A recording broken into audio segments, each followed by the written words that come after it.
జనరల్గా ఏ ప్రభుత్వమైనా పేదలకు ఒక గూడు కల్పిస్తుంది. వీళ్ళు ఏం చెప్తారు? ఇందిరమ్మ రాజ్యం, ఇందిరమ్మ రాజ్యం అంటారు. ఇందిరమ్మ రాజ్యం అంటే పేదలకు ఇండ్లు ఇయ్యాలి, పేదలకు ఎవరైనా తెలుసో తెలియకో కబ్జాలుంటే పట్టాలు ఇయ్యాలి. కానీ వీళ్ళది చెప్పేదేమో ఇందిరమ్మ రాజ్యం, చేసేదేమో హిట్లర్ రాజ్యం. అసలు ఈ రెవెన్యూ మంత్రి, మీ జిల్లా మంత్రి, జిల్లాలో మనకు ఎవరైనా ఒక మంత్రి ఉంటే ఏమనుకుంటాం? నాకు ఆసరైతాడు, మావోడే మంత్రి అయిండు, మాకు సాయం చేస్తాడు, మాకు బలంగా ఉంటాడు అనుకుంటాం. కానీ ఇక్కడ ఏమైపోయింది? రక్షించేవాడే భక్షించేవాడుగా మారిపోయింది. కాపాడవలసిన వాడే రక్షకుడే భక్షకుడైపోయిన పరిస్థితి ఏర్పడ్డది. ఈయన కొత్త నిర్వచనం ఇచ్చిండు. చరిత్రలో ఎప్పుడైనా కూడా రెవెన్యూ మంత్రి అంటే ఇండ్లకు స్థలాలు ఇస్తాడు, ఇండ్లు కట్టిస్తాడు, పట్టాలు ఇస్తాడు, జీవో 59 కింద రెగ్యులరైజ్ చేస్తారు. ఇది జనరల్ గా రెవెన్యూ మంత్రులు చేసే పని.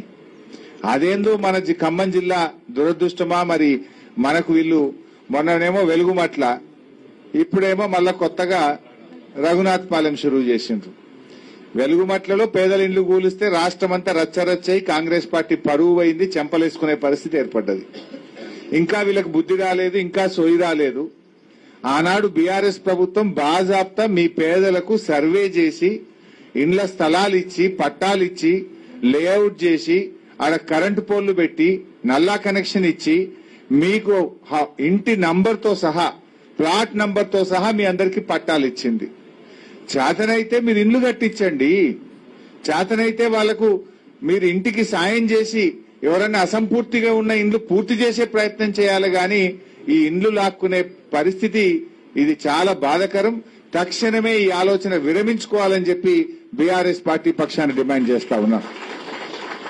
మర్యాదగా ఇప్పుడు కలెక్టర్ గారు చెప్పినాం, కలెక్టర్ గారు మీరు అమాయకులైనటువంటి పేదల దగ్గర ఇంకో జాగల మీకు ఇల్లు ఇస్తాం, ఇంకో జాగల మీకు స్థలం ఇస్తామని అఫిడవిట్లు తీసుకున్నారు. మరి ఇంకో చోట ఇవ్వలేదు. ఉన్న బేస్మెంట్లు, ఉన్న ఇండ్లు, ఉన్న గుడిసెలు రాత్రికి రాత్రి జేసీబీలు పెట్టి కూలగొడతా ఉన్నారు. ఇది ఇండ్లు కట్టించే ప్రభుత్వం కాదు, ఇండ్లు కూల్చే ప్రభుత్వం. ఆ రేవంత్ రెడ్డి ఏమో హైదరాబాద్ లో హైడ్రా పెట్టి కూలగొడతాడు. ఈ పొంగులేటేమో ఇక్కడ జేసీబీలు పెట్టి వెలుగుమాట్లలో, ఇవాళ రఘునాథపాలెంలో ఈయన కూలగొట్టే కార్యక్రమం చేస్తుంటాడు. జర్నలిస్టులకు కూడా కేసీఆర్ గారు ఇండ్ల స్థలాలు ఇచ్చిండ్రు, దానికి కూడా పోయిండ్రు, ఫెన్సింగ్ పెట్టిండ్రు, ఇది గవర్నమెంట్ ల్యాండ్ అని బోర్డు పెట్టిండ్రు. మా జర్నలిస్టులకు ఏం పాపం చేసిండ్రు? ఆనాడు బాజాప్తా కేబినెట్ లో పెట్టి ఆమోదించి ఖమ్మం జర్నలిస్టులకు కేసీఆర్ గారు ఇచ్చిన మాట ప్రకారంగా ప్రభుత్వ స్థలాన్ని కేటాయిస్తూ జీవో ఇచ్చిండ్రు. లేఅవుట్ కూడా మా అజయ్ గారు ఆ రోజు తయారు చేపించిండ్రు. దాన్ని ఎందుకు ఆపుతా ఉన్నారు? తక్షణమే ఖమ్మం జర్నలిస్టులకు కూడా ఇండ్ల స్థలాలు వెంటనే ఇవ్వాలని చెప్పి కూడా మేము డిమాండ్ చేస్తా ఉన్నాం. లేదంటే జర్నలిస్టులను తీసుకొని పోయి మేమే వాళ్ళకి పొజిషన్ ఇప్పిస్తాం, కబ్జా ఇప్పిస్తాం, ఎన్ని కేసులు పెట్టుకుంటావు పెట్టుకో అని చెప్పి నేను హెచ్చరిస్తా ఉన్నా. ఇప్పుడు హైదరాబాద్ లో ఫ్యూచర్ సిటీలో జర్నలిస్టులకు ఇండ్ల స్థలాలు ఇస్తా అంటున్నావు. హైదరాబాద్ ఫ్యూచర్ సిటీలో జర్నలిస్టులకు ఇండ్ల స్థలాలు ఇవ్వడానికి ఇబ్బంది లేనప్పుడు ఖమ్మంలో కేసీఆర్ గారు ఇచ్చిన జీవోలో జాగలో జర్నలిస్టులకు ఇండ్ల స్థలాలు ఇవ్వడానికి ఏమి అడ్డంకి ఉన్నది అని చెప్పి నేను ఈ రోజు రెవెన్యూ మంత్రి గారిని ప్రశ్నిస్తా ఉన్నా. హైదరాబాద్ లో ఫ్యూచర్ సిటీలో ఇవ్వగలిగినప్పుడు అదే చట్టం ప్రకారంగా మన ఖమ్మంలో కూడా ఇవ్వచ్చు కదా అని మేము అడుగుతా ఉన్నాం. ఇలా ఈ పేదలు ఏం చేసిండ్రు? వెలుగుమట్ల సంఘటన తర్వాత కూడా మీ కళ్ళు ఇంకా చల్లబడలేదా? వెలుగుమట్ల పేదల కన్నీళ్లు చూసినాక కూడా మళ్లీ రఘునాథపాలెంలో అదే చేయాలనుకుంటున్నారా? దయచేసి ఇటువంటి పిచ్చి పిచ్చి ఆలోచనలు విరమించండి. ఇవాళ ఇక్కడ మీరు నేషనల్ హైవే పోతుందంటే కొన్ని ప్లాట్లు పోయినాయి, ఇంటిగ్రేటెడ్ స్కూల్ కడతామంటే కొన్ని ప్లాట్లు పోయినాయి, అన్ని భోంగా కూడా మిగిలినవి ఉన్నాయి కదా, వాళ్ళని ఎందుకు తీసేస్తున్నారు? అంటే పేదలు మీ ఇంటిగ్రేటెడ్ స్కూల్ పక్కనో నేషనల్ హైవే పక్కన జాతీయ రహదారి పక్కన పేదలు ఇల్లు కట్టుకుంటే మీ కళ్ళు ఓర్వయా? పేదలు జాతీయ రహదారి దగ్గర ఉండకూడదా? అంటే ఈ స్థలం విలువైంది, ఇది 30,000 గజం అయింది, ఈ గరీబోళ్ళకి 30,000 గజం ఇచ్చుడు అవసరమా అనుకుంటున్నారా?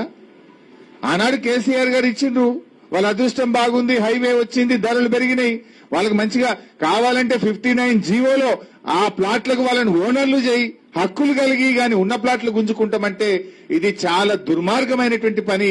దీన్ని తక్షణమే విరమించుకోవాలని చెప్పి కూడా ఈ రోజు మేము కోరుతా ఉన్నాం. అదే గతంలో వీళ్ళందరికీ ఇండ్లు కూడా మంజూరైనాయి. చాలా మంది గృహలక్ష్మి కింద మంజూరు చేస్తే వాళ్ళు బేస్మెంట్లు కూడా కట్టుకున్నారు. ఇగో ఇది గృహలక్ష్మి మంజూరి పత్రం. వాళ్ళకు ప్లాటు ఇచ్చినాం, గృహలక్ష్మి కింద ఇల్లు కూడా ఇచ్చినాం. నువ్వు ప్లాట్ గుంజుకుంటువి, అప్పు చేసో కష్టపడో బంగారం కుదబెట్టో ఓ 2-3 లక్షలు ఖర్చు పెట్టి బేస్మెంట్ కట్టిండ్రు, కొందరు ఇల్లు కట్టుకున్నారు, కొందరు రేకులు వేసుకున్నారు. ఆ ఇండ్లు కూల్చడం ఇది సరి అయినటువంటిది కాదు. తక్షణమే వాళ్లకు ఇండ్లు మంజూరు చేయండి, యథావిధిగా వాళ్ళ జాగాలో ఇండ్లు కట్టుకోవాలి, లేదంటే మరో వెలుగుమట్ల పునరావృతమైతుందని చెప్పి హెచ్చరిస్తా ఉన్నాం. బీఆర్ఎస్ పార్టీ వీళ్ళందరికీ న్యాయం జరిగేదాకా వీళ్ళకి అండగా ఉంటదని కూడా హెచ్చరిస్తా ఉన్నాం. ఇవాళ ఈ ప్రభుత్వం ఏమైపోయింది? రేవంత్ రెడ్డి ఏమంటుండు, నాకు హిట్లర్ ఆదర్శం అంటాడు. హిట్లర్ ను చూసే హైడ్రా పెట్టిన అంటాడు. ఎవడన్నా హిట్లర్ నచ్చుతాడా? ప్రపంచం మీద ఏమంటారు, అరే వీడు ఏంద్రా హిట్లర్ లెక్క తయారైండు అంటారు. అంటే బాగా అహంకారం నెత్తికెక్కి కళ్ళు కనబడకుండా కళ్ళు నెత్తి మీదకెక్కి ఆగమాగం చేస్తోంది హిట్లరు అంటారు. నేను హిట్లరే ఆదర్శం, హిట్లర్ ను చూసి హైడ్రా పెట్టినా, హైడ్రా పెట్టి గరీబోళ్ళు ఇల్లు గులగొడుతున్నా, వాళ్ళ ఇల్లు కూలిపోతుంటే నా కళ్ళల్లో ఆనందం కనబడుతుంది అంటుండు రేవంత్ రెడ్డి. ఇదా ఒక ముఖ్యమంత్రి చేయాల్సిన పని? ఇదా ఒక రెవెన్యూ మంత్రి చేయాల్సిన పని? దయచేసి వీటిని మానుకోవాలని చెప్పి కోరుతా ఉన్నా. రేవంత్ రెడ్డి అంతా బ్లాక్ మెయిల్ అయిపోయింది. ఇప్పుడు మన పిల్లలు కాలేజీలలో చదువుకుంటున్నారు. కేసీఆర్ గారు ఉండగా పిల్లల చదువులకు ఫీజు రియంబర్స్మెంట్ డబ్బులు ఏడాదికి ఇస్తుండే కేసీఆర్. 9.5 ఏళ్లలో 19,500 కోట్లు ఫీజు రియంబర్స్మెంట్ కు కేసీఆర్ గారు ఇచ్చారు. ఇవాళ కాలేజీలకు రేవంత్ రెడ్డి వచ్చినప్పటి నుంచి మన పిల్లలకు ఫీజు రియంబర్స్మెంట్ ఇస్తలేడు. కాలేజీలలో ఏమో పిల్లల సర్టిఫికెట్లు ఆపిండ్రు. సర్టిఫికెట్లు ఆపితే కాలేజీలో ధర్నా చేసిండ్రు. అరే పిల్లలు వచ్చి మమ్మల్ని తిట్టిపోతుండ్రు, నువ్వేమో పైసలు ఇస్తలేవు, మేము జీతాలు ఎట్లా ఇవ్వాలి, కాలేజీలు ఎట్లా నడపాలంటే ఆ కాలేజీలో పిలిచి బ్లాక్ మెయిల్ చేసిండ్రు. అట్లే మనకు ఆరోగ్యశ్రీ పథకం దవాఖానలలో పోతే ఆనాడు కేసీఆర్ గారు 2 లక్షల్ని 5 లక్షల రూపాయలు చేసి ఆరోగ్యశ్రీ కింద ట్రీట్మెంట్ ఇప్పించిండు. రేవంత్ రెడ్డి వచ్చినాక దవాఖానలకు పైసలు ఇచ్చుడు బంద్ చేసిండు. దవాఖానలో ధర్నా చేస్తే వాళ్ళను బ్లాక్ మెయిల్ చేసే ప్రయత్నం చేస్తాడు. అదేవిధంగా ప్రభుత్వ ఉద్యోగులు, రిటైర్డ్ ఉద్యోగులు, మా డిఏలేవి, మా పీఆర్సీఏవి, మా రిటైర్డ్ ఉద్యోగుల పెన్షన్ బకాయిలేవి అంటే ఉద్యోగస్తులను బ్లాక్ మెయిల్ చేసే ప్రయత్నం చేస్తుంటాడు. నిన్న స్టేట్ బ్యాంక్ ఆఫ్ ఇండియా మాకెప్పుడు 5 ఎకరాలు పైసలు పెట్టుకున్నాము, మా జాగా మాకు కావాలంటే ఎస్బీఐని కూడా బ్లాక్ మెయిల్ చేస్తా ఉన్నాడు. ఎల్ఎన్టీ మెట్రో రైలు కట్టే హైదరాబాద్ లో వాడు ఇడిచిపెట్టిపోయేదాకా ఎల్ఎన్టీ మెట్రో రైలు బ్లాక్ మెయిల్ చేసిండు. అంటే రేవంత్ రెడ్డి అంతా బ్లాక్ మెయిల్ రాజకీయం. ఎవరిని వదిలిపెట్టాడు. జర్నలిస్టులను బ్లాక్ మెయిల్ చేస్తాడు, మా సోషల్ మీడియా యాక్టివిస్టులను బ్లాక్ మెయిల్ చేస్తాడు. ప్రశ్నించే గొంతులను ఇలా బ్లాక్ మెయిల్ చేస్తూ బెదిరించే ప్రయత్నం చేస్తున్నాడు. కానీ బెదిరింపులకు దగ్గర పడ్డది. నీకు ఏముంది, ఆల్రెడీ 2 ఏళ్ల 7 నెలలు అయిపోయింది, నీ కౌంట్ డౌన్ స్టార్ట్ అయింది. ఇంకా మా అంటే 2 ఏళ్ల 5 నెలలు ఉన్నది నీకు అంతే.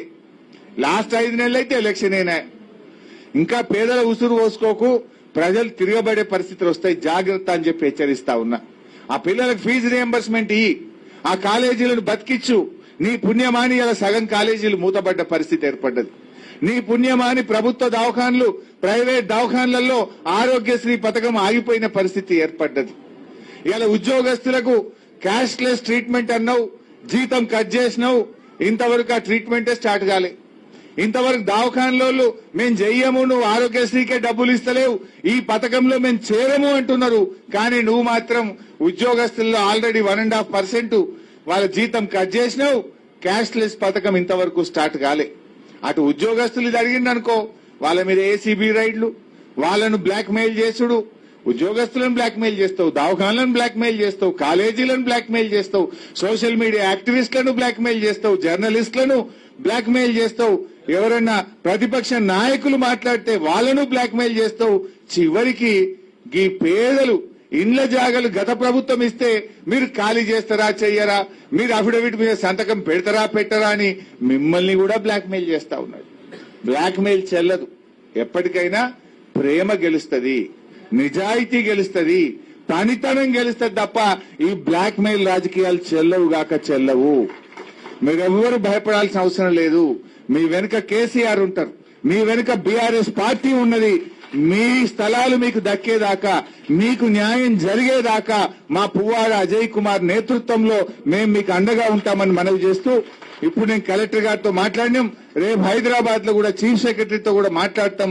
మీకు అవసరమైతే మీ అందరినీ తోల్కొని పోయి అక్కడ మళ్ళా మీ జాగలలో మిమ్మల్ని కూర్చోబెట్టేదాకా కూడా బీఆర్ఎస్ మీకు అండగా ఉంటది. జై తెలంగాణ.